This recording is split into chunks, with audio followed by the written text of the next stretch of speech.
It was great having you over 2021, but it's time to move on, okay? We got 2022 stuff to do.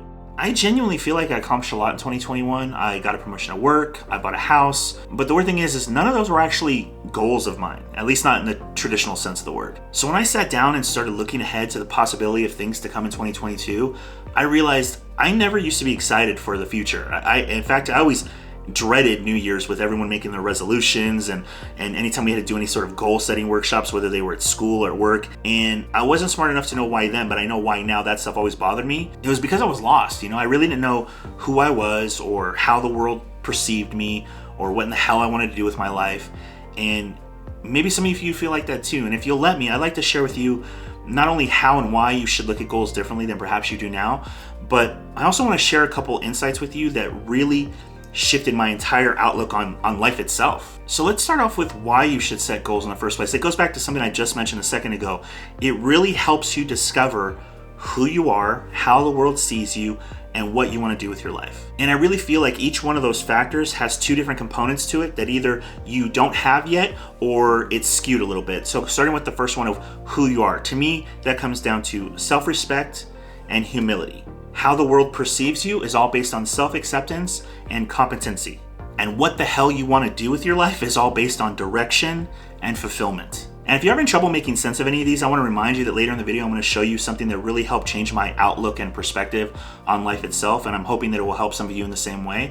So with that out of the way, let's get into really the how to do these things. So for me personally, I feel the two best ways that you can really either discover or build your self-respect is through self-improvement and self-discipline.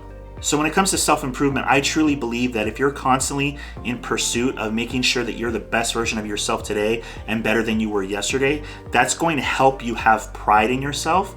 And then the self-discipline comes in with keeping to it and sticking to it and not giving up when things get harder or being too scared to try new things, because that's the only way we grow. And that's not only key in getting respect for yourself, but that's actually vital in getting other people to respect you as well. And in my opinion, the two things that you need that are really vital in order for you to be able to figure out how the world perceives you is you need to have these two things. You need to have presence and you need to have awareness. So let me break those down. Presence and awareness are two different things. So when it comes to presence is you need to not be in your head, okay? You really need to try and be in the moment. That's the only way you're going to be able to really see what's going on around you and be able to see how people are perceiving you. And having awareness is more about having self-awareness, okay? How are you coming across to other people? How are you presenting yourself to other people?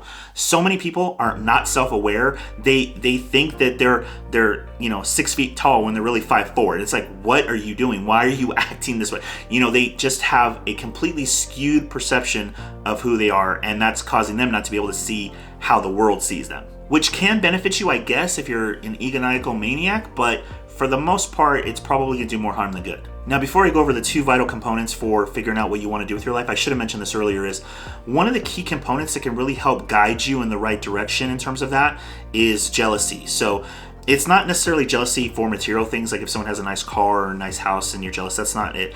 But it's more about jealous of what somebody's lifestyle is or jealous of what somebody does for a living. If you meet someone and they teach kids for a living, that's their job, and they're telling you about their day and you're like, man, that sounds awesome, like I'm jealous that you get to do that for a living, then that might be an indicator that you should do something in that direction. Maybe not necessarily be a teacher, but something in that field, whether it's teaching people or working with kids. But even if you have that jealousy indicate a direction for you to go, if you don't have these two components with you, you're not going to get very far. And that is knowing the difference between knowledge versus wisdom and being able to let go of fear. Those two things are vital. And just in case you don't know about the knowledge versus wisdom, knowledge is, oh, I know that in order to do this, I need to do that, right? Or in order to get this, I need to do that. Wisdom is actually saying, okay, then I'm going to do that, and you actually do it. Letting go of fear of failure is just something that you have to do. There is nobody in this world that has succeeded in life without having to take some sort of risk.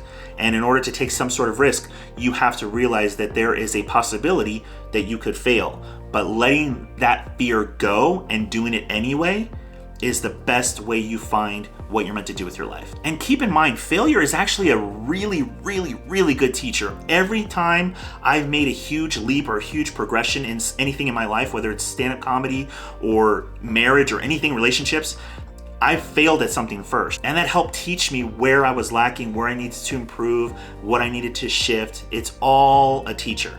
Failure is the best teacher. One quick thing I want to say about setting goals that might sound a bit controversial, but it's just my honest belief is don't focus on deadlines, focus on priorities. And if you don't know what are your priorities, pay attention to your whys. Your whys, you're setting your goals, because that will help indicate what is a high priority and what is a lesser priority. Like, I've actually gotten to a point where I not only have goals in my life, but I actually have categories for them, both internal goals and external goals. Like, some of my external goals, which I have written down right here, is reaching 10,000 subs with my channel, making full-time income, doing a podcast with seniors, Age to Perfection. Isn't that a great name for a podcast for seniors, Age to Perfection, where you just get to hear their life stories? Because I really feel like seniors have some of the best wisdom and knowledge, and I really feel like their information is valuable. As far as my personal internal goals, I want to go to a meditation retreat for a week. I want to do more internal work with my friend Joe, and I'll tell you more about him in a minute. As far as relationships, I want to go on a cruise with my wife. She's turning 40 next year, and I really want to be able to take her on a cruise, on a trip, and really just enjoy time together, and probably bring some family and friends too. I think that'll be fun.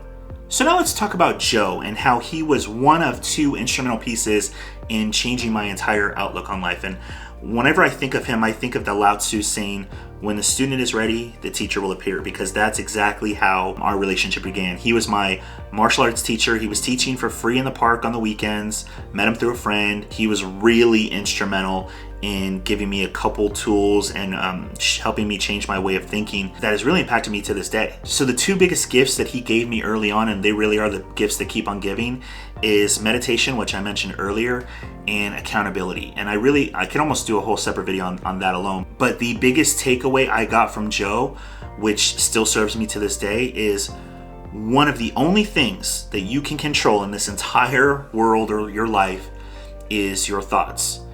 So be careful with what you're choosing to think about. And another great tool that Joe gave me that I still rewatch to this day is he told me about a movie called Peaceful Warrior. It's based on a book by Dan Millman. It's based on a true story. If you guys haven't watched it or read the book, I highly recommend it. Again, it's called Peaceful Warrior, Dan Millman. In both the movie and the book, he goes over these 3 rules of life, which I'm going to go over right now. So hopefully this isn't a spoiler alert. Paradox, humor, and change. Life is a mystery. Do not waste time trying to figure it out. Keep a sense of humor, especially about yourself. It is a strength beyond all measures, and I truly believe that one. Know that nothing stays the same. Your body's going to change, your relationships are going to change, your jobs are going to change, your income's going to change, everything's going to change.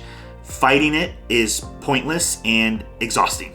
Well, that's all for now. I really hope you guys got some value from this and that you enjoyed this video. And if you did, please gently tickle that like button and maybe nudge the subscribe if you feel like it, or check out some of these other videos if you have time, if you're in the mood for them. If not, if you're not feeling, if you're not ready, I'm not rushing you, okay? We're still friends. I'll still be here when you get back.